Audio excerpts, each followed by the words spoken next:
Depuis le début des temps, le Seigneur a enseigné que pour devenir son peuple, nous devons être d'un seul cœur et d'un seul esprit.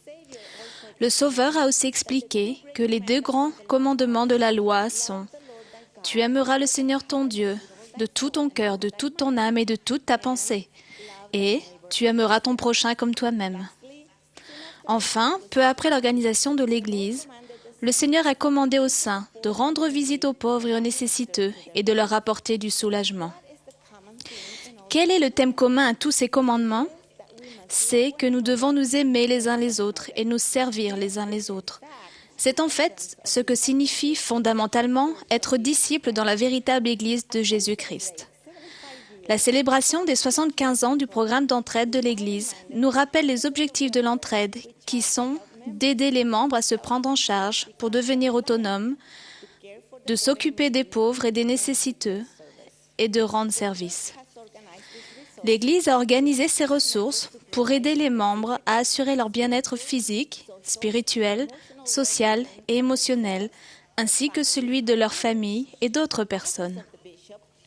La fonction d'évêque comporte la charge spéciale de prendre soin des pauvres et des nécessiteux et de gérer ses ressources pour les membres de sa paroisse. Il est aidé dans ses efforts par les collèges de la prêtrise, la société de secours et en particulier les instructeurs au foyer et les instructrices visiteuses. La société de secours a toujours été au cœur de l'entraide.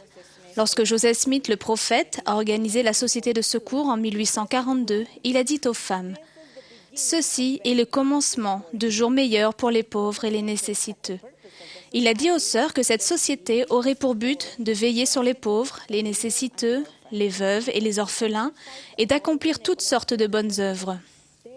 Il a ajouté « Elle versera de l'huile et du vin sur le cœur blessé des personnes dans le besoin. Elle essuiera les larmes de l'orphelin et fera se réjouir le cœur de la veuve. » Il a aussi déclaré que la société de secours pourrait pousser les frères à de bonnes œuvres en s'occupant des besoins des pauvres, en recherchant des personnes à aider et en répondant à leurs besoins. Aider en corrigeant la moralité et en fortifiant les vertus de la communauté. Les hommes et les femmes de l'Église travaillent aujourd'hui conjointement à porter secours aux gens qui sont dans le besoin. Les détenteurs de la prêtrise fournissent une aide essentielle aux personnes qui ont besoin d'être guidées et aidées spirituellement. Des instructeurs au foyer inspirés font du bien et apportent les bénédictions de l'Évangile à chaque famille. De plus, ils apportent leur force et leur talent d'autres façons. Par exemple, en aidant une famille qui a besoin de réparation chez elle, en aidant une famille à déménager ou en aidant un frère à trouver l'emploi dont il a besoin. Les présidentes de la société de secours vont chez les gens pour évaluer les besoins pour l'évêque. Des instructrices visiteuses inspirées veillent sur les sœurs et les familles et prennent soin d'elles. Elles sont souvent les premières à répondre dans les moments de besoin immédiats. Les sœurs de la société de secours fournissent des repas, rendent des services compatissants et apportent un soutien constant dans les moments d'épreuve. Les membres de l'Église du monde entier se sont réjouis dans le passé et doivent se réjouir maintenant des occasions que nous avons de servir les autres. Nos efforts conjoints apportent du secours à ceux qui sont pauvres, affamés, dans la souffrance ou le chagrin, sauvant ainsi des âmes. Chaque évêque a à sa disposition le magasin du Seigneur qui est créé lorsque les membres fidèles donnent à l'évêque leur temps, leur talent, leur capacité et leur compassion, du matériel et des moyens financiers pour s'occuper des pauvres et édifier le royaume de Dieu sur la terre. Nous pouvons tous contribuer au magasin du Seigneur lorsque nous payons notre offrande de jeûne et mettons toutes nos ressources à la disposition de l'évêque pour aider les gens qui sont dans le besoin. Le monde change rapidement, mais les principes de l'entraide n'ont pas changé dans le temps parce qu'ils sont inspirés de Dieu.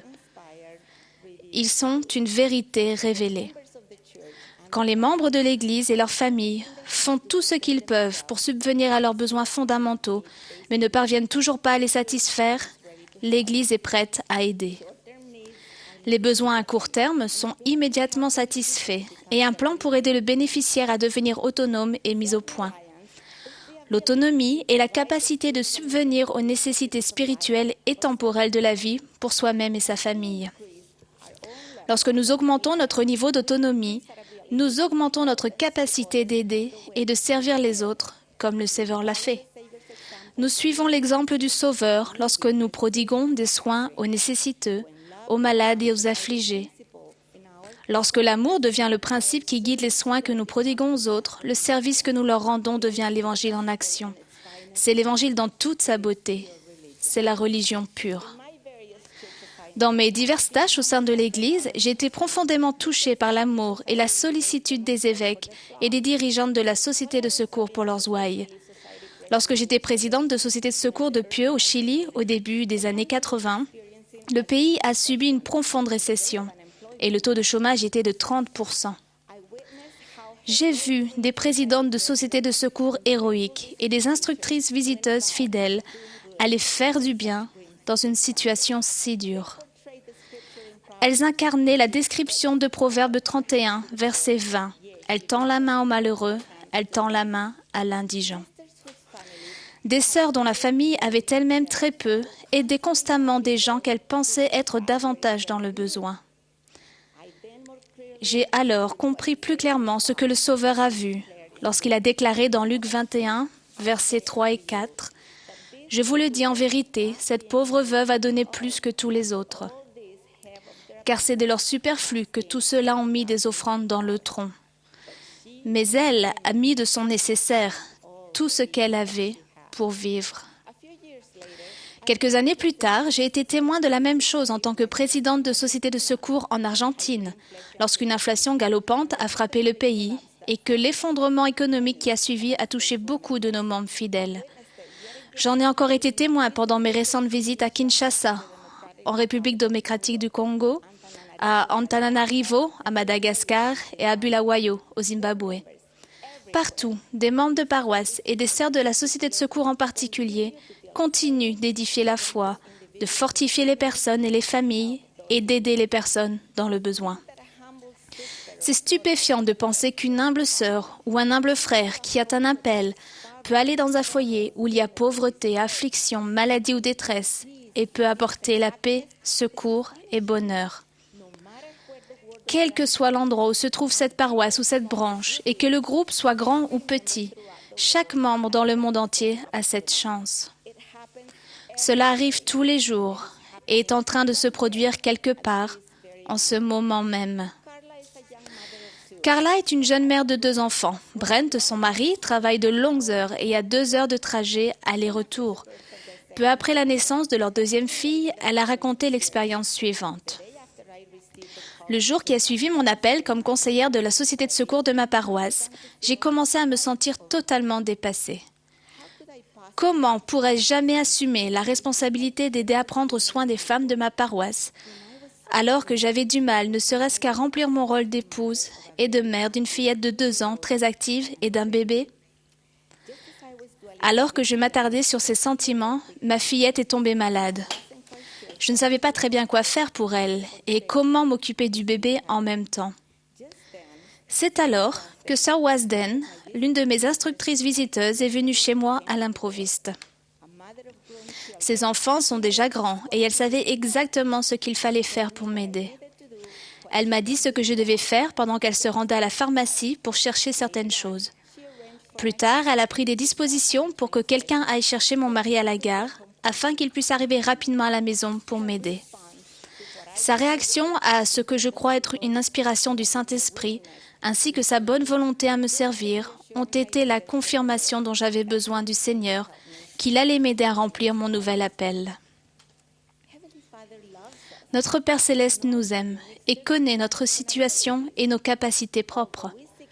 Bien que nous recherchions son aide par la prière, c'est généralement par l'intermédiaire d'une autre personne qu'il répond à nos besoins. Le Seigneur a dit « À ceux-ci, tous connaîtront que vous êtes mes disciples, si vous avez de l'amour les uns pour les autres. » L'amour pur du Christ s'exprime lorsque nous rendons service de manière désintéressée. Le fait de s'aider mutuellement est une expérience sanctifiante qui élève le bénéficiaire et rend humble le donateur. Cela nous aide à devenir de vrais disciples du Christ. Le plan d'entraide a toujours été l'application de principes éternels de l'Évangile.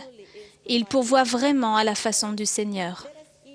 renouvelons chacun notre désir de participer au magasin du Seigneur en étant une bénédiction pour les autres. Je prie le Seigneur de bénir chacun de nous en nous donnant un plus grand sens de la miséricorde, de la charité et de la compassion. Je plaide pour qu'il y ait un accroissement de notre désir et de notre capacité de toucher et d'aider les défavorisés, les personnes dans la détresse et celles qui souffrent, afin que leurs besoins soient satisfaits, que leur foi soit fortifiée et que leur cœur soit rempli de gratitude et d'amour. Que le Seigneur nous bénisse chacun dans nos efforts pour obéir à ses commandements, à son évangile et à sa lumière. Au nom de Jésus-Christ, Amen.